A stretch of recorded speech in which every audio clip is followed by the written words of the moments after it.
કેન્દ્ર સરકાર દ્વારા રજૂ કરાયેલ બજેટને લઈ સાંસદ વેરજીભાઈ ઠોમરે નિવેદન આપ્યું હતું, જેમાં તેઓએ જણાવ્યું હતું કે ભાજપ સરકારનું છેલ્લું રજૂ થયેલું બજેટ સંપૂર્ણ દિશાવિહીન છે. ખેડૂતોને વ્રજઘાત સમાન છે. નાનો અને મધ્યમ વર્ગ વધુ રીબાવાનો છે.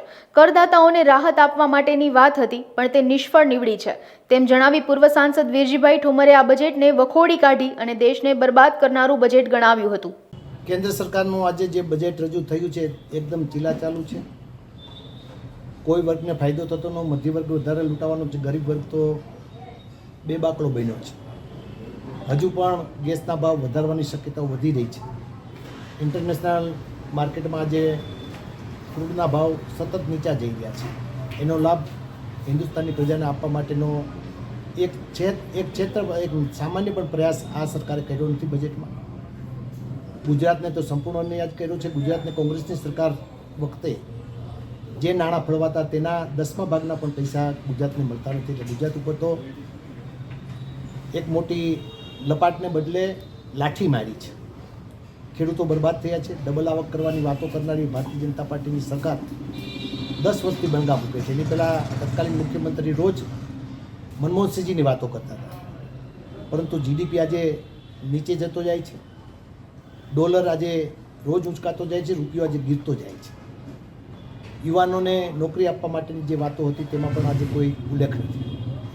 ખેડૂતોને કપાસના ભાવ ડબલ કરવાને બદલે આજે કપાસના ભાવ 1100 રૂપિયા કપાઈ રહ્યું છે.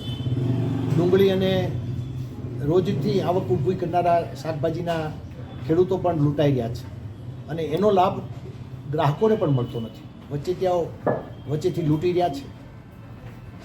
મને લાગતું હતું કે મણિપુર ઉપર કદાચ આજે મુખ્યમંત્રી વડાપ્રધાન કશું બોલશે, પણ મણિપુરમાં એક મિલિટરીના જવાનની બેનને નગ્ન નચાવવામાં આવ્યા, એની ઉપર એક પણ શબ્દ બોલાણો નથી.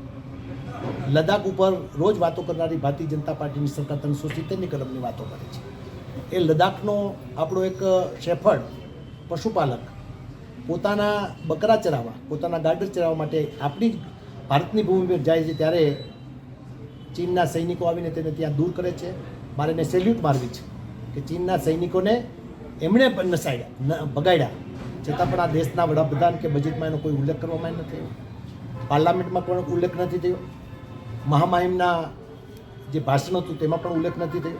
ત્યારે લદ્દાખની પ્રજાને સેલ્યુટ છે કે જેણે આ હિન્દુસ્તાનના ભાગ તરીકે પોતે છે અને પોતાના ભેડિયા ચડાવવા માટે ગયા, અને છતાં પણ ચાઇનના લોકો ત્યાં ઘૂસી ગયા. આ સરકારને એક ચિંતા નથી. સુબ્રમણ્યમ સ્વામી ભારતીય જનતા પાર્ટીના રાજ્યસભાના સભ્ય છે.